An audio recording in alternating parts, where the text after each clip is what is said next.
Dnešnú cestu začínam v Kapušanoch pri Prešove, aby som mohol vystúpiť na stanici v Lučenci. Pozrieť si túto krásnu lučeneckú synagogu. Takéto parádne radničné múzeum v Lučenci. A vedeli ste, že v Lučenci chodila do školy aj Mária Ďuríčková? Daj, Oskar, a čo ideme hrať? Nepoviem, a ak ti nesmrdia nohy? Tak potom o 40 na klepých princezná. No, podľa mňa to budú fuj smradľovky.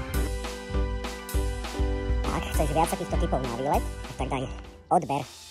A v nedalekom Haliči, kde dnes hráme s našim tajnostkárom, majú aj takýto nádherný zámok. A dole pod zámkom je takáto cesta a tá by nás mala zaviesť do zámockého parku. Hlavne opatrne po tých schodoch. Je to dobre strmé. Haličský zámok je v prvom rade hotel, ale keďže je to aj národná kultúrna pamiatka, tak ho môžete navštíviť aj dnu. Teraz ideme zahrať našu snehulú.